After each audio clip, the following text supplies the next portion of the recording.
diferente. Eu sei que alguns de nós escolhemos propositadamente estar aqui hoje, e estamos aqui porque foi uma escolha que fizemos. Talvez a roupa que nós vestimos, olha, eu mudei 2 vezes de roupa, portanto, hoje é uma escolha que nós fazemos, escolhemos a roupa que vestimos. Não me apercebi que estava tanto calor, mas depois quando fui ver o calor que estava na rua, decidi alterar a indumentária. Nós escolhemos provavelmente a casa, se tivermos a oportunidade para a comprar, se for para alugar, já oramos que Deus tenha misericórdia e nos dê a oportunidade de ter um canto para residir, principalmente aqui na grande cidade. Talvez aqueles que têm a oportunidade de comprar um carro fazem escolha, mesmo que seja consoante o seu orçamento, mas fazem uma escolha. Aqueles que já namoram, escolheram a sua namorada, espero eu. Já foi o tempo em que eram os nossos pais que escolhiam, não é? O marido ou a noiva. Algumas culturas isso ainda acontece. Mas escolhemos também a igreja onde servimos, a igreja onde cultuamos, e eu estou grato aos irmãos que têm-se mantido firmes a este movimento do Espírito, esta igreja, a Assembleia de Deus de Lisboa. Aqueles que são mais jovens e que estão connosco talvez estão a escolher a carreira que querem seguir. Quando chegou àquela altura de escolher o curso, têm que escolher o curso que devem seguir. Mas no mundo espiritual, assim como no mundo secular, também é feito de escolhas. Eu citei algumas das escolhas que nós fazemos ao longo da vida, mas no mundo espiritual também é feito de escolhas. Onde queremos nós passar a eternidade? Que tipo de futuro eterno estamos nós a preparar? Nós vivemos o imediato e é muito normal nós olharmos para o imediato. Mas a verdade é que a palavra de Deus nos alerta, e nos dias em que estamos a ouvir, os sinais que estamos a ver, as notícias que estamos a escutar, aquilo que está a acontecer em Israel, que sempre é o termómetro de Deus, tudo aquilo que vemos acontecer, nos mostra. Não sabemos o dia de amanhã, irmãos, não sabemos o que será o dia de amanhã, mas nós podemos fazer uma escolha. Eu espero que todos que estão aqui nesta tarde já tenham feito uma escolha por Cristo, uma escolha de ter a certeza que aconteça o que acontecer, nada nem ninguém nos pode separar do amor que está em Cristo Jesus nosso Senhor. Mas sabem, hoje eu gostaria de falar sobre um homem, e o tema da mensagem é um encontro com Jesus em que alguém saiu triste, uma escolha errónea. Todos nós já tomamos escolhas erradas ao longo da nossa vida. Eu fiz muitas escolhas erradas ao longo da minha vida. Procuro fazer as escolhas certas e pedir que o Espírito Santo, estava a partilhar aqui com os nossos colegas esta semana ou a semana passada, aquele versículo de Isaías que diz que há momentos em que nós temos que ouvir uma voz atrás de nós a dizer: este é o caminho que tens a seguir, porque não há melhor lugar do que estar no centro da vontade de Deus. Mas há um homem na Bíblia, há um homem que até era jovem, que teve um encontro com Jesus e saiu triste desse encontro. Eu espero que não aconteça com ninguém que está aqui, sair triste desta casa, porque ele fez uma má escolha. Nós vamos ler em Mateus, no capítulo 19, este encontro com Jesus. Ele encontra-se nos 3 evangelhos, Mateus 19, também em Marcos e também no capítulo em Lucas. Mas nós vamos citar a leitura em Mateus, no Evangelho de São Mateus, capítulo 19, e a partir do verso 16. E na minha Bíblia, algumas das nossas Bíblias têm títulos destes parágrafos, destes relatos verídicos que aconteceram. Não estamos a falar de uma parábola, de uma história, estamos a falar de um relato ocular que Mateus registrou do seu encontro, do encontro deste jovem rico, como diz no meu título, jovem rico que teve um encontro com Jesus. E vamos ver então qual foi a escolha que ele fez e aprender. Sabem, nós podemos aprender com as boas escolhas, mas também podemos aprender com as más escolhas. E sabedoria é quando nós olhamos para a vida dos outros e vemos as más escolhas que eles fizeram e não fazemos as mesmas. Mas às vezes nós dizemos isso aos nossos filhos, mas o que é que acontece? Eles vão fazer as mesmas más escolhas.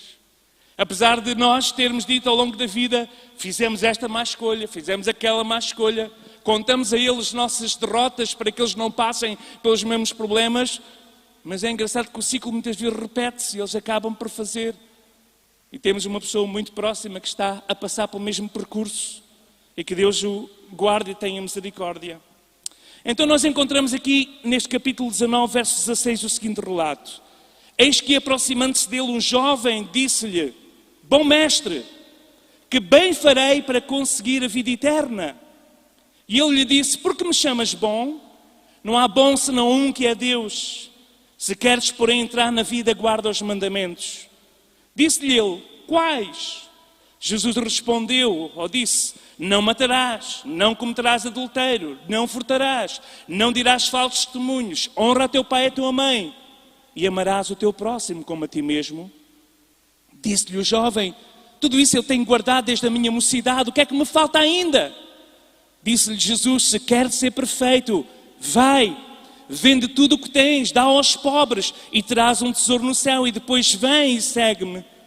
E o jovem, ouvindo esta palavra, retirou-se triste, porque possuía muitas propriedades. Disse então Jesus aos seus discípulos: em verdade vos digo que é difícil entrar um rico no reino dos céus. Outra vez vos digo que é mais fácil passar um camelo pelo fundo de uma agulha do que entrar um rico no reino dos céus. E os seus discípulos, ouvindo isto, admiraram-se muito, dizendo: quem poderá, pois, salvar-se? E Jesus, olhando para eles, disse: aos homens é isso impossível, mas a Deus tudo é possível. Até aqui a palavra do Senhor. E também é possível para Deus um rico ser salvo. Ainda que é difícil, mas é possível. Mas vamos nos centrar aqui neste encontro. O encontro com um jovem, como diz, portanto, o versículo 22, ao ouvir a palavra de Jesus, ao ouvir as condições, ao ouvir a resposta de Jesus, ele retirou-se triste. Retirou-se triste depois do encontro que ele teve com Jesus. Como é que isso é possível? Nós vemos cegos que clamavam: Jesus, filho de Davi, tem misericórdia de mim, e têm um encontro com Jesus, e caminham atrás de Jesus alegres, cantando, dançando. Nós vemos mulheres que foram apanhadas no ato do pecado, a terem um encontro pessoal com Jesus e saírem daquele lugar perdoadas, alegres, felizes, porque tinham encontrado o sentido da vida. Mas este jovem que tinha tudo humanamente falando, retirou-se deste encontro de uma forma triste. Um jovem que diz: bom mestre, bom mestre. É assim que ele se dirige a Jesus no verso 16: bom mestre, que bem farei. Veja só a educação: bom mestre. Um jovem educado, um jovem bem falante, um jovem rico. Em Lucas diz-nos que era um jovem importante. Noutras passagens paralelas fala de príncipe. E este príncipe podia ser alguém de extrato social mais elevado, podia até ser um comandante do exército, podia ser alguém que tinha um destaque na sinagoga, alguém que tinha, sabemos, propriedades, mas tinha também uma posição social elevada. Alguém que era rico, mas era bem educado. Alguém que era rico, mas era também importante. Se fosse nos dias em que nós estamos a viver, nos dias de hoje, seria um jovem que era uma figura pública. Um jovem que era bem educado, um jovem que tinha muitos seguidores nas redes sociais, um jovem que vivia uma vida de sonho, um jovem cujas fotografias só mostravam felicidade, alegria, um jovem que era dono talvez de uma multinacional. Se fosse os nossos dias dizíamos talvez um jovem que foi herdeiro de uma grande fortuna, talvez um jovem que veste as melhores roupas. Por isso Mateus, Lucas e Marcos, que claro sabemos que foi portanto Pedro que relatou a Marcos, mas seja qual for os discípulos que viram este encontro, viam nas vestes, viam na subtuosidade. Um dos sinais era se houvesse cor azul nas bordas dos vestidos, que era uma cor que só era possuída na altura, conseguida através de exprimir molúsculos, e era muito caro. Então se houvesse azul nas vestes, era sinal de riqueza, era sinal de alguém que pagava muito alto para ter uma veste mais dispendiosa. Eu não sei como é que eles identificaram, qual foi a pesquisa que os evangelistas fizeram, mas nos diz que era um jovem de posição. Um jovem de uma certa posição, diz Lucas. Um jovem que possuía um status elevado na sociedade daquele tempo. Governador, comandante, príncipe, não sabemos, mas um homem importante. E este homem dirige-se ao carpinteiro, ao mestre que era filho de um carpinteiro. Vejam só aqui o contraste. Um jovem de posição que estudou nas melhores escolas, que tinha grande fortuna, dirige-se a um filho de um carpinteiro. Que ele sabia claramente pelos sinais, pelos relatos que ele ouvia, pelas notícias que escutava, que este mestre da Nazaré era completamente diferente dos demais, porque os seus sinais, porque os milagres que ele operava, porque a autoridade que ele tinha nas suas palavras era diferente de todos os outros. Então ele chama-lhe de bom mestre. Não apenas mestre, mas bom mestre. E este bom Jesus até responde: só há um que é bom, que é Deus. Ele sabia disso, e ele ao estar a colocar esta atribuição a Jesus, esta definição de bondade em Jesus, ele estava a reconhecer que Deus estava presente na vida de Jesus. Mas era um jovem que, apesar da sua posição, tinha medo do desconhecido, tinha medo do futuro. Nós estávamos a ouvir as notícias do guarda-redes lá da equipa de futebol de Jerusalém, quando ele ouviu aqueles mísseis que começaram a voar e que, de uma forma inesperada, num país que é considerado um dos países mais seguros do mundo para os turistas, mas neste momento o Hezbollah e os terroristas conseguem atacar, e ele pega no telefone, porque o seu sogro estava com as crianças no jardim e telefona: por favor, pai, vem com as crianças. E ele está a todos os custos, não sei se já conseguiu sair daquele país. Tivemos alguns amigos que saíram precisamente minutos antes disto acontecer daquele país. Porque quando chega a altura do terror, da morte, quando chega a altura do perigo, por muito rico que seja, o que a pessoa quer fazer é fugir, é escapar, é salvar-se. E este jovem tinha tudo, tinha casa, tinha posição, tinha dinheiro, tinha autoridade, mas não tinha a certeza do futuro. E ele pergunta ao bom mestre: o que é que eu tenho de fazer para herdar a vida eterna? Existe um vazio no coração, existe uma incerteza naquele coração. Alguém que não é comum de uma linhagem tão superior procurar conselhos com um filho de um carpinteiro que ele chama de bom mestre. Mas não é uma questão trivial. É uma questão que hoje pouco se pensa. Ninguém quer pensar sobre a morte, ninguém quer pensar sobre o futuro, mas todos nós sabemos.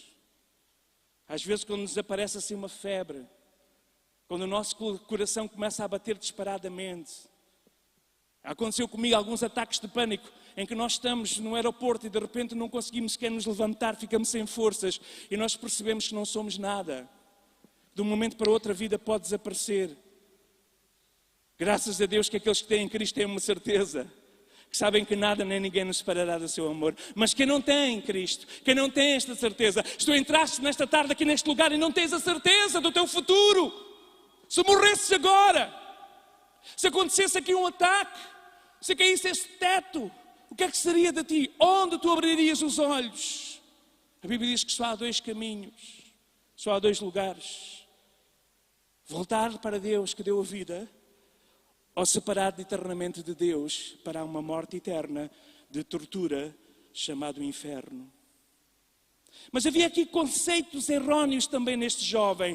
Não apenas ele tinha este medo, este desconhecido, este vazio, mas ele tinha conceitos errados. Porque ele volta-se para Jesus no verso 17 e diz: o que é que eu tenho de fazer? Ou melhor, no verso 16, na parte final: bom mestre, o que é que eu tenho, que bem tenho eu de fazer para conseguir a vida eterna? O que é que eu tenho de fazer? Nós sabemos, conhecendo a teologia, sabemos que esta foi a forma errada de colocar a sua questão. Mas a questão é: o que é que eu tenho de fazer? Que preço tenho eu de pagar? Qual é o preço que eu tenho de pagar? Eu tenho recursos, eu tenho dinheiro, eu tenho conhecimento, eu tenho educação, eu tenho instrução, eu tenho posição, mas o que é que eu tenho de fazer para alcançar a vida eterna? Ele pensa que a salvação pode ser comprada ou até mesmo merecida, mas a salvação não pode ser comprada nem merecida. Nós podemos comprar com o dinheiro do nosso salário, se temos mais condições, podemos comprar um melhor veículo ou um pior veículo, ou até podemos andar de transportes públicos, que é uma decisão sábia aqui na cidade a tomar. Nós podemos escolher comprar uma melhor peça de roupa, uma pior peça de roupa. Quando escolhemos um eletrodoméstico, vamos, consoante as condições que nós temos, vamos escolher um melhor ou um pior. São escolhas que podemos fazer. Podemos escolher se queremos ser bons alunos, estudando, nos dedicando, mergulhando ao fundo, estudando, esforçando para ter boas notas. Podemos no trabalho até nos esforçar um pouco mais para ter um melhor salário, para subir na carreira. São coisas que podemos atingir, e este jovem pensava que a vida eterna também era alcançada desta maneira, com procedimentos, com comportamentos. Ele pensa na salvação como sendo algo que pode ser comprado. Nós conhecemos Efésios 2:8, que é basilar na nossa doutrina cristã evangélica reformada protestante, que diz que pela graça sois salvos por meio da fé. Isto não vem de vós, mas é um dom de Deus. E não vem de vós para que ninguém se glorie. E não vem de vós para que ninguém diga: eu mereço a salvação diante do céu, não é? Os pintores pintam lá o São Pedro à porta com as chaves. O que é que tu vais dizer para entrar? Nós sabemos que não há porta lá, porque Jesus é a porta. Mas se isso acontecer, talvez alguns disseram: eu fui muito religioso. E é isso que ele vai dizer. Ele pergunta: o que é que eu tenho que fazer? Ele pensa que tem de fazer alguma coisa, quando nós sabemos pela palavra que é pela graça. Mas esta pergunta é uma pergunta de suprema importância. É possível que a pergunta tenha sido feita em razão do conhecimento prévio que ele tinha da pessoa que era Cristo. Ao ver as realizações do Senhor Jesus, ele chegou à conclusão que Jesus ensinava o caminho certo, o caminho correto para a entrada no reino de Deus. Então a sua pergunta tem um significado tão importante. Ele diz: bom mestre, o que é que eu farei para conseguir a vida eterna? E tal pergunta revela também o seu interesse, o seu desejo por fazer parte deste reino e estar um dia na eternidade com Deus. A sua intenção era correta, mas ele não soube colocar a questão. E Jesus responde: se queres, porém, entrar na vida, verso 17, parte final, então guarda os mandamentos. Sabem, eu fiquei ontem, durante a noite, que foi o tempo, nós irmãos Jorge pediam assim: então podes mandar o tema da mensagem até sexta, mas devido às muitas ocupações deste fim de semana, só ontem à noite é que eu comecei a pegar. Não dá, foi uma semana muitíssimo ocupada, com várias organizações da Aliança que temos a responsabilidade por estar. Mas a palavra já estava no coração. E quando eu estava a entender, a olhar para os mandamentos, não sei se vocês repararam os mandamentos que Jesus diz. Jesus fala de uns primeiros mandamentos comportamentais. Não matarás. Fácil, cheque. Não cometerás adultério. Ok. Para alguns até estes não conseguem cumprir, mas ele pelo menos diz que cumpriu. Não furtarás, não vais roubar. Check. Não dirás falso testemunho, não dirás mentira, não farás mal de alguém. Ele também diz, pôs também um cheque. Honra teu pai e a tua mãe, parece também era alguém que honrava os pais. Check. Depois vem um mandamento que não faz parte dos 10, mas que está implícito. Ama o teu próximo como a ti mesmo. Eu nunca tinha reparado nisto. É que Jesus vem ensinar no novo mandamento. O novo mandamento vos dou que vos amais uns aos outros, que fala sobre o amor. Claro que este mandamento é o resumo da lei. Nós conhecemos o texto, não é? Nós conhecemos o texto, vários textos. Quando, por exemplo, no capítulo 22... os religiosos chegam ao pé de Jesus, verso 36, capítulo 22, e perguntam: mestre, qual é o maior mandamento da lei?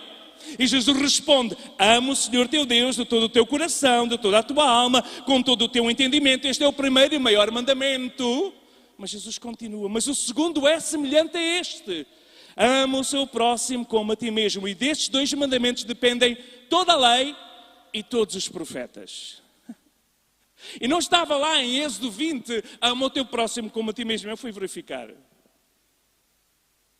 Mas estava implícito o não cobiçar a mulher do próximo, a casa do próximo, o jumento do próximo, o não matar, o não roubar, o não dizer falso testemunho. Está manifesto no amar o próximo. Tudo isso está lá, é um resumo. Mas está lá também, se os irmãos estão a pensar, mas isto não está na Bíblia, Jesus foi buscar alguma coisa. Não, em Levítico 19, quando há ali um sumário, Deus diz ao povo, Levítico 19, 18, não procurem vingança nem guardem rancor contra alguém do seu povo, mas ame cada um o seu próximo como a si mesmo, porque eu sou o Senhor. Então Deus começa, depois do conhecimento que eles tinham da lei, de todos os anos que eles tinham da lei, agora Deus faz e diz: olha, o que vocês têm que fazer é amar a Deus e amar o próximo. E Jesus vem ensinar isso. Mas o mais engraçado é que o jovem diz que também tinha guardado isso. Que ele tinha amado o próximo. Não sei se tinha amado realmente o próximo, porque Jesus põe em causa o cumprimento desse mandamento. Quando faz uma revolução económica ou social e lhe diz: queres então entrar no céu? Queres ser perfeito? Queres cumprir tudo? Então vende o que tens e dá aos pobres. Distribui a riqueza equitativamente e então vais ter um lugar no céu. E ele diz: espera aí, isso aí não. Eu amo muito o próximo para dar uma esmola. Já vês se tem aqui alguma moeda no bolso. Eu amo muito o próximo. Não tenho moedas, amigo. Não tenho moedas, amigo. Já disseram isso? Eu digo às vezes, tantas vezes. Não tenho moedas, amigo. Isto não é amar o próximo. Esmola não é amar o próximo. Esmola é algo que nós fazemos como parte da nossa vida piedosa que temos para com Deus. Preguei sobre generosidade Nem sei onde é que foi, mas foi num dos últimos sítios onde preguei. Então o jovem rico desconhecia que o que estava por detrás dos mandamentos não são rituais. O jovem rico desconhecia, quando ele é incentivado por Jesus a guardar os mandamentos, ele diz: eu guardei tudo desde a minha mocidade, desde que eu me entendo como gente, que eu guardo os mandamentos.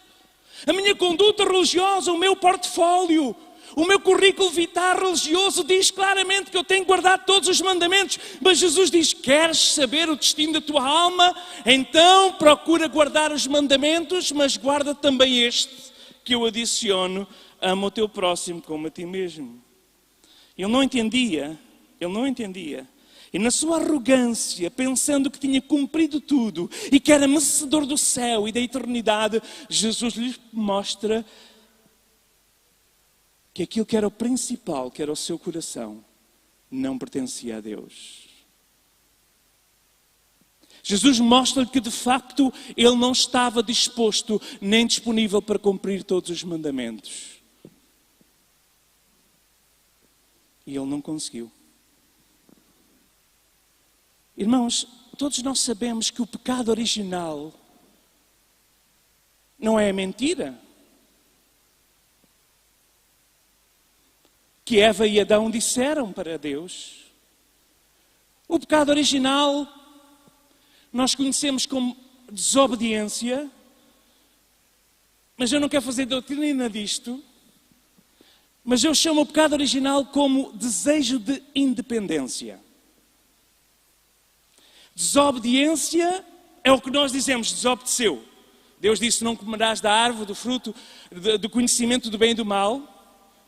Mas Deus vem dizer, não vem falar apenas de desobediência, mas Deus mostra através da sua palavra, e a palavra de Deus mostra que é o desejo de independência que é o pecado original. E quer queiramos, quer não, irmãos, esse pecado está dentro de todos nós. O maior sonho de qualquer pessoa é ser independente. Mesmo aqueles que manipulam as pessoas, sejam pais ou avós, para viverem na sua casa e viverem às suas custas, eles querem ser independentes e vão usar-se de pessoas para manter a sua independência, seja não trabalhar, ou seja, não sair daqui, seja qual for. Mas o maior pecado, o pecado original é o desejo de independência. E Jesus mostrou aqui mais uma vez, através deste encontro, em que ele sai triste, que o desejo de não depender de Deus, de não depender e confiar em Deus, mas confiar nas suas riquezas, confiar nas suas posses, confiar na sua posição, para ele era mais importante do que confiar em Deus. E ele sai contrariado com esta palavra, quando Jesus diz, verso 21, queres ser perfeito? Queres cumprir tudo? Tu queres ser o top número 1 de quem cumpre tudo e mais alguma coisa? Queres ser o número 1? Então vai, vende tudo o que tens, dá aos pobres e depois vem, segue-me. E traz um grande tesouro no céu. Vem, segue-me, não está aqui, mas está nos evangelhos paralelos. Mas ele retirou-se, está aqui sim. Traz um tesouro no céu e vem e segue-me. Mas ele confia em si próprio. Jesus está-nos aqui a mostrar mais uma vez que a salvação não vem por meio de obras, se elas não forem acompanhadas pela fé e pelo amor a Deus. O jovem precisava submeter-se humildemente, à soberania de Deus. E dizer, Deus, eu vou depender de Ti amanhã para ter a comida em cima da mesa. Ele nunca precisou disso, desde a sua mocidade. Porque ele era um jovem rico, significa que era provavelmente proveniente de heranças, porque era um jovem de posição, um jovem que alguém já tinha ganho isso para que ele pudesse usufruir. Quando olhamos lá para a tentação, veja só, Gênesis 3, quando a serpente, que é a mais astuta, diz assim, então a serpente diz à mulher, certamente não morrereis, porque Deus sabe que no dia que dele comeres, se abrir os vossos olhos, sereis como Deus, sabendo o bem e o mal, sereis como Deus. E estas foram as palavras que agradaram. Não foi o aspecto do fruto. Eu já ouvi pregar sobre fruto, sei lá, quem gosta de maçã diz que é maçã, quem gosta de goiaba diz que é goiaba, já ouvi dizer tudo que é o fruto de Diospiro. Bom, já ouvi tanta coisa, eu não sei que fruto é que era. Mas para quem comia dos melhores frutos das árvores, não era a atratividade do fruto, que seria a atração. A atração é isto: no dia que comeres, tu vais ser igual a Deus. Tu vais ser dono do teu destino. Tu vais ser dona das tuas escolhas. Tu não vais precisar de Deus para o dia de amanhã. E a nossa sociedade tem-se voltado de cabeça para baixo, quando todos os grandes homens e mulheres, quando nas suas carreiras, quando no seu desejo de sucesso, desejo de dinheiro, desejo de potência política, seja qual for o desejo, sempre querem ser o Deus de si próprios, o centro de si próprios. E este jovem, sem entender, Jesus desmascara que o seu coração estava lá. Eu serei o meu Deus. O que é que eu tenho que fazer? É preciso passar um cheque? O que é que eu tenho que fazer? Algumas joias? Tenho muitas. O que é que eu tenho que fazer? Dar-vos um terreno para a construção de um templo? Eu tenho muitos terrenos. O que é que eu tenho que fazer? E Jesus diz: tu não tens que fazer nada. Tu tens é que deixar de ter tudo para dependeres de Deus. E ele diz: não, depender de Deus não. Não sei se já contei aqui, às vezes com a idade a gente já não sabe onde é que conta as histórias. Mas eu estive num casamento há pouco tempo, de uma prima da Isabel. Até agora estou-me a lembrar, acho que foi aqui, então vou resumir. E um dos convidados, ele disse-me: eu fui católico a vida toda, mas agora eu sou budista. Porque eu descobri que temos que ser bons na vida, para na próxima vida sermos melhores. E para na outra vida sermos melhores. Para podermos atingir aquele estado de calma, paz, pureza de pensamentos, libertação, transgressão física de pensamentos, elevação espiritual. A eu acordar para a realidade, abraçando aquele nirvana, onde nós passamos a ser parte de todo o universo. E interrompemos estes contínuos relacionamentos, ou renascimentos. E eu estava a ver... Este jovem não conhecia a doutrina budista, porque de alguma forma ele também estava a pensar: o que é que eu tenho de fazer para alcançar a vida eterna? E há tantas teorias, irmãos, tantas doutrinas e tantas religiões que se centram no comportamento do homem. O atingir o nirvana, o atingir o estado mais alto. Quando nós como cristãos percebemos que nós só precisamos de fazer uma coisa, que é aceitar o que Jesus fez por nós, que é abrir mão da nossa independência, que é aceitar o ato que alguém fez. Nós não podemos fazer, porque ninguém por si mesmo pode ser salvo. Só Jesus salva, e só em Cristo Jesus há salvação. E o jovem rico queria, na verdade, ele queria seguir Jesus. Eu creio que ele queria seguir. Eu já preguei tantas vezes sobre esta vertente. Sabem, eu acho que o jovem rico começou a ouvir as notícias de que Jesus fazia os milagres mais espetaculares. Ele curava cegos, paralíticos. Ele ressuscitava mortos, e o jovem queria estar lá na primeira fila. Ele queria ser o discípulo número 1. Ele até tinha recursos, ele até tinha que patrocinar o ministério de Jesus. Eu sei que estou a especular. Mas na verdade o que ele sempre esperou ouvir foi esta palavra que ouviu de Jesus: vende tudo o que tens. Essa eu não esperava, mas a segunda: vem e segue-me.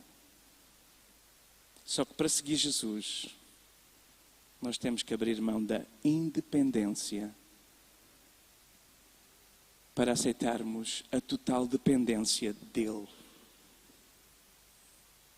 A mensagem central deste episódio é que por melhor que nós sejamos, nós não podemos nos salvar a nós próprios. Não podemos ser independentes, porque as nossas melhores obras não chegam. Isaías 64:6 diz: todos nós somos como o imundo, e todas as nossas justiças como trapo da imundícia. Todas as nossas justiças como trapo da imundícia. E a imundícia é o pior que podem imaginar. É aquele pano que só se utiliza para a casa de banho. É o trapo da imundícia. As nossas melhores justiças é como o trapo da imundícia. É Isaías que diz, falando a palavra de Deus: e as nossas iniquidades são como o vento que nos arrebatam. Então como podemos ser salvos? E os discípulos dizem isso mesmo. Eles voltam-se para Jesus quando Jesus disse: olha, Ele é bom, Ele é rico, ele tem tudo, mas não tem nada. Ele diz quão difícil, verso 23, de verdade vos digo que é difícil entrar um rico no reino dos céus. É mais fácil entrar num camelo pelo fundo da agulha do que entrar um rico no reino dos céus. Aqui há uma hipérbole, como nós sabemos. Mas Jesus volta-se a dizer, volta-se para eles. Os discípulos ouvindo isso, voltam-se para Jesus. Os discípulos dizem, então quem poderá salvar-se, Senhor? Se é assim tão difícil para alguém que é bom, se é assim tão difícil para alguém que tem posição social, se é assim tão difícil para alguém que é um príncipe da sinagoga, se é assim tão difícil para alguém que cumpriu todos os mandamentos, se é assim tão difícil para alguém que é rico, quem é que poderá salvar-se? E Jesus responde e disse, aos homens é impossível. Escutem, aos homens é impossível terem vida eterna.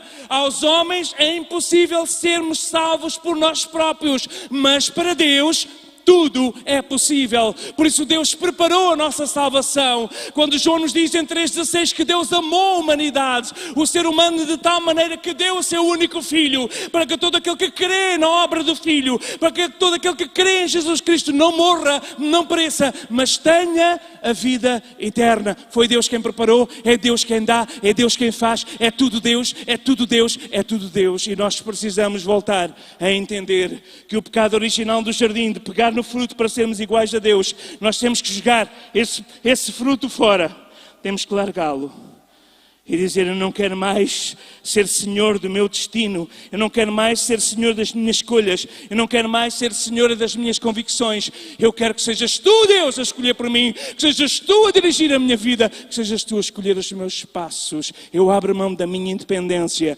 porque a salvação só vem de Deus. Irmãos, eu sei que há gente com uma grande autoconfiança. A história da minha vida, a gente aos 20 anos pensa que sabemos tudo. Daí aos 25, depois há ali uma armadilha qualquer, um laço que a gente cai e bate com a cara no chão e percebemos que afinal os nossos pais e avós que já passaram por lá sabem um pouco mais porque já passaram por lá. Mas a verdade é que quando nós estamos caídos no chão, nós percebemos que só Jesus nos pode salvar.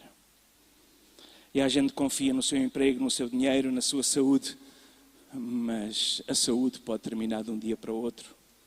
Eu penso que há um monumento em Lisboa muito importante, chamado Fundação Champalimau. É um monumento a alguém que tem todos os recursos, humanamente falando, em termos de comparativamente com a economia portuguesa.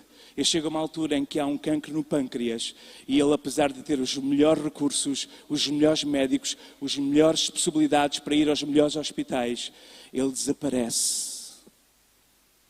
E depois faz aquela doação para que outros possam ter acesso. Nós não sabemos o dia de amanhã. É Deus quem dá a vida. É Deus quem toma a vida. Lucas 12, 20, há um rico que diz, obteste tanto dinheiro, tens dinheiro nas melhores poupanças, não é nesses bancos que vão à falência, uns se calhar investiram em ouro, pelo menos ele não enferrugem, nem ninguém rouba. Ainda há pouco tempo alguém descobriu um grande contentor cheio de ouro que estava escondido no fundo do mar, alguém o perdeu. Alguém tem um grande fundo de investimento e não estamos a falar de bancos do Espírito Santo que vão à falência. E de repente ficam sem nada. Não estou a falar disso. Até a pessoa pode dizer, não, eu fiz os melhores investimentos. Eu até os distribuí por vários fundos e por vários níveis de economia para que se uma possa acabar, eu possa ter outro. Eu afinal até tenho casas, eu até tenho prédios. Eu fiz investimentos imobiliários, eu fiz investimentos em tantas áreas. Eu posso dizer à minha alma... Tens em depósito tantos bens, come, bebe, diverte-te. E há uma voz do alto que diz, Lucas 12, 20, louco, esta noite pedirão a tua alma e o que tens preparado para quem será? Para quem será? Então Jesus vem falar através deste episódio às nossas vidas e nos mostrar que a salvação é gratuita.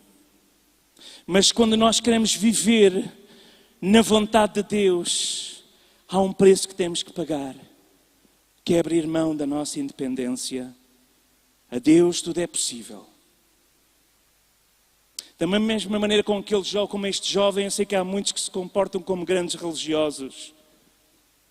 Há pessoas que têm grande oratória, que são bons a discursar, são ótimos no seu sermão, na sua proclamação, mas as suas vidas não estão nada coincidente com aquilo que ensinam. Este fim de semana saiu um artigo no jornal onde algumas pseudo-igrejas evangélicas servem apenas como fachada para a imigração ilegal. O Senhor nos livre e nos guarde. Quando alguém que está em posição religiosa pensa que manipulando pessoas podem conseguir fazer a sua riqueza. A Bíblia fala-nos destes mestres, o que eles querem é apenas o seu ventre, é apenas inchar, engordar. Irmãos, nós somos chamados para depender de Deus. E às vezes alguns de nós temos que perder tudo para aprender outra vez a depender. Alguns de nós às vezes temos que perder a própria saúde para aprendermos a depender dEle. E dizemos, cada dia que eu vivo é o Senhor que me dá. Mas às vezes estamos lá no cimo, no ponto, no pináculo do templo e julgamos os mais santos, os mais com mais recursos, mas de repente podemos tropeçar e cair. O apóstolo Paulo termina e diz em Filipenses, na sua carreira, mesmo antes, quando ele está pelaquela janela da prisão, alguém diga, daquela janela da prisão ele conseguia ver quem caminhava para o Coliseu para ser decapitado, para ser crucificado, para ser morto. Ele via os seus irmãos. Alguns dizem que daquela janela, se for aquela prisão que está lá em Roma, ele conseguia ver o percurso de todos os seus irmãos que eram torturados e mortos pela fé. E quando ele estava naquela prisão, no final da sua vida, ele escreve à igreja e ele faz um resumo. E ele diz assim em Filipenses, vamos ler este versículo, porque é tão importante para nós. Filipenses 3:8, ele diz as seguintes palavras, quando ele chega à conclusão, ele diz assim, ele fala do seu currículo, nós tínhamos aqui, não é? No verso 5, foi circuncidado, se alguém pode confiar na carne, eu podia. Verso 4, eu fui circuncidado, eu era da linhagem de Israel, eu era da tribo de Benjamim, eu era hebreu dos hebreus, eu era fariseu, fui perseguido da igreja, segundo a justiça que é na lei, eu era irrepreensível, eu guardei todos os mandamentos. Mas ele chega ao verso 7 e diz assim, mas o que para mim era ganho, eu reportei-o por perda, por Cristo. E ele diz no verso 8, e na verdade também tenho por perda todas as coisas, pela excelência do conhecimento de Cristo Jesus meu Senhor, pelo qual sofri a perda de todas estas coisas e as considero como esterco para que possa ganhar a Cristo. Provavelmente este jovem não foi Paulo, até podia ser Paulo. Não vou agora aqui abrir também mais uma especulação. Mas até podia ser Paulo, pelo currículo que ele tem aqui. Rico, posição, herdeiro, linhagem, fariseu, cumpridor, minuciosamente de todos os mandamentos. Mas Paulo chegava ali e dizia, olha, para mim isso é tudo lixo. Esterco, para mim isso é tudo lixo, comparado com a excelência de servir a Cristo, viver em Cristo e morrer por Cristo. Aquele jovem saiu triste daquele encontro com Jesus, porque ele não quis abrir mão da sua independência. Terminar a minha intervenção nesta tarde, eu quero-vos dizer, há muita gente triste em igrejas, porque até vêm à igreja, até cumprem as suas ofertas, os seus compromissos financeiros com a igreja, até podem ter um cartão de membro, até podem ter um cargo ou uma escala de cultos, mas se essa pessoa não aprende a depender totalmente de Deus e a trocar o centro do coração das suas ambições. Alguns, a ambição é o sucesso. Até pode ser o púlpito, a ambição. Mas se nós não trocarmos isso tudo por Cristo, vai, vende tudo o que tens, dá aos pobres, e então vem, junta-te ao grupo. Seremos 13. Até porque há um que mais tarde vai me trair. Seremos 13. Tu farás parte dos fundamentos dos 12, que estará escrito no Apocalipse. Tu farás parte, Vê só o que é que eu te estou a oferecer. Eu estou-te a oferecer um lugar por toda a eternidade. Tu só tens que trocar as riquezas, o tesouro do teu coração por mim. Vem e segue-me. E aquele jovem recusou. Esta semana estava na Assembleia Geral da Aliança Evangélica Europeia. Estávamos a falar sobre a evangelização. E alguém estava a dizer, a evangelização, há sempre dois tipos de reação. Nosso objetivo é apenas e só evangelizar, porque há dois tipos de reação: aceitar ou recusar. Se eles recusarem, nós ficamos livres, porque evangelizamos. Se eles aceitarem, há festa no céu e nós ficamos felizes. Mas a nós só nos compete evangelizar, porque a decisão de aceitar está do outro lado, não somos nós que podemos impor. Mas isto impõe-se também para o ministério, para a chamada, para o serviço, seja o que for. Há muita gente triste na igreja porque Deus está a mostrar um caminho e eles fogem por esse caminho. Quando nós temos um ministério e fugimos desse ministério, a nossa vida troca-se por tristeza. E voltamos as costas de Jesus tristes.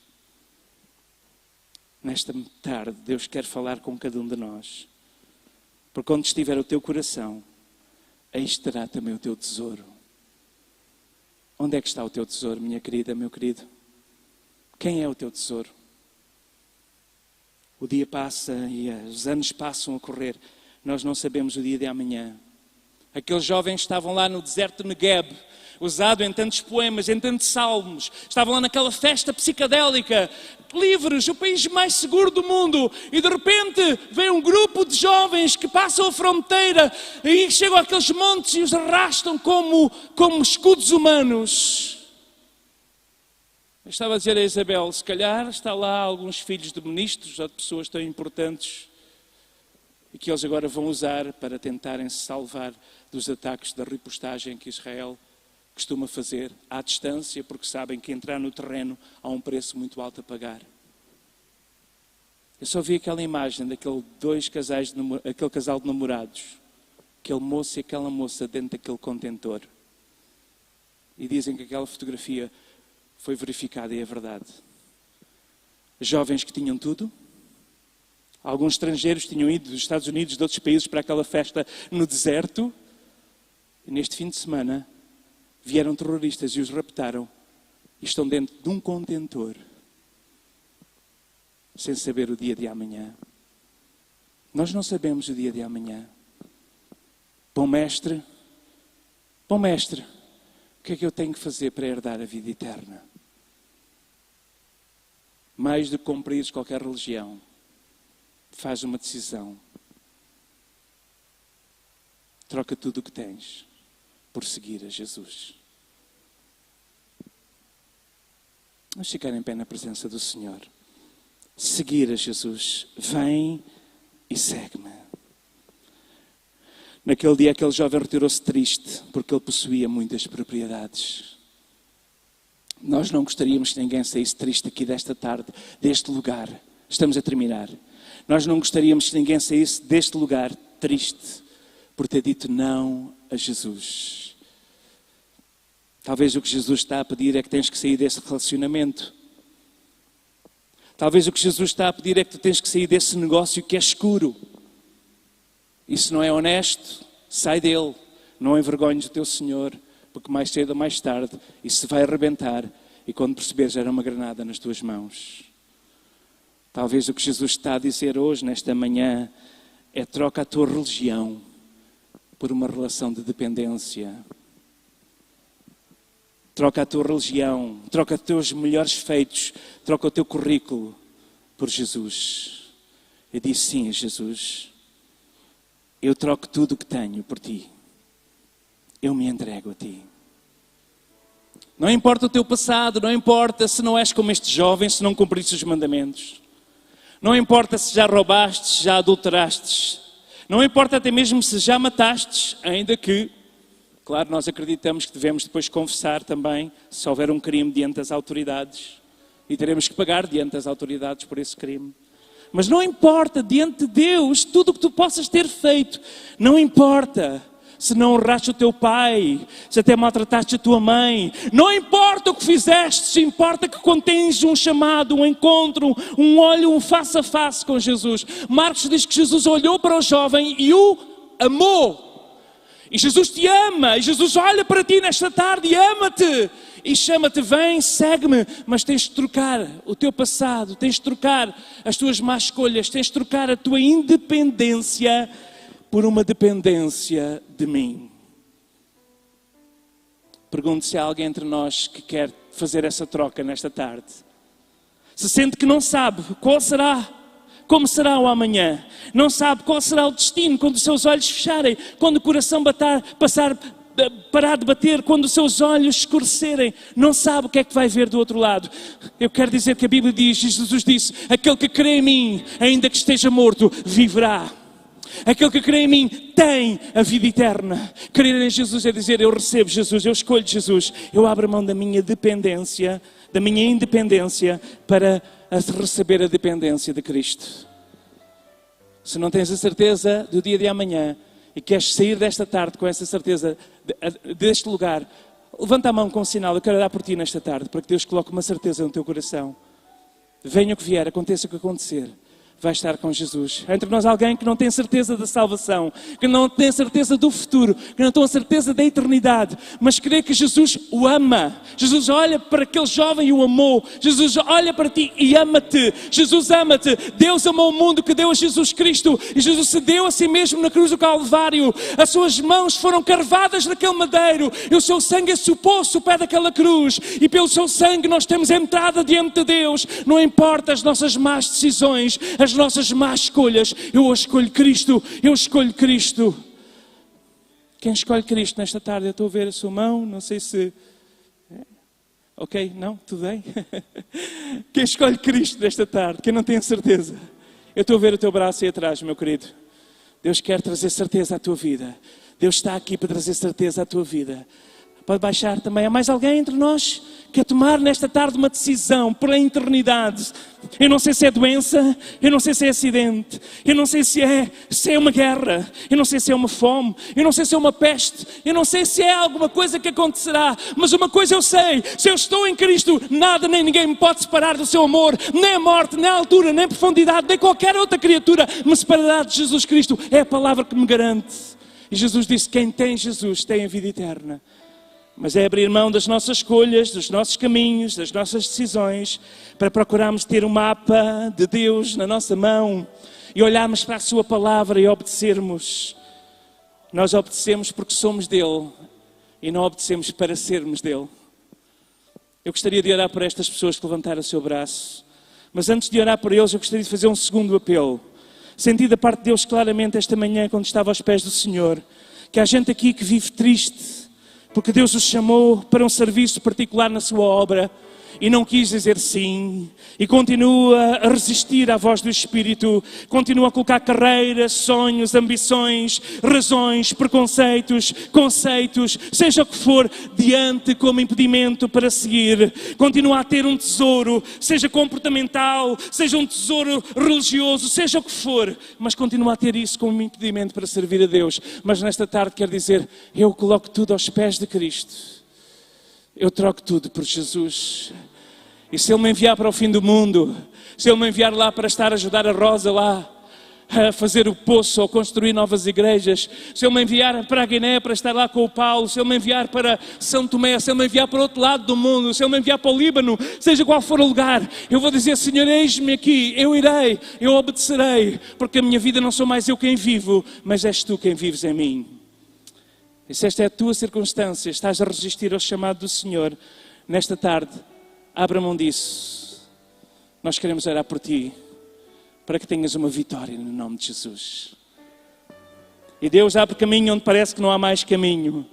Quando eu disse sim ao Senhor, eu tinha milhares e milhares de euros de dívidas. Quando eu disse sim ao Senhor, eu já tinha processos a correr no tribunal. Quando eu disse sim ao Senhor, a minha vida já estava uma confusão, mas eu disse sim. E Ele começou a tratar processo a processo, milagre após milagre, porque eu disse que sim. E quando eu saí, antes de sair do instituto, estava a folha limpa. para ser totalmente Deus, totalmente Deus, totalmente Deus, totalmente Deus, totalmente Deus, totalmente Deus. Não mais eu, não sou eu, não sou eu, não é a minha força. É dom de Deus, é dom de Deus, é dom de Deus, é dom de Deus, é dom de Deus, é dom de Deus. Esta é a igreja que nós queremos construir, em que um dom vem de Deus.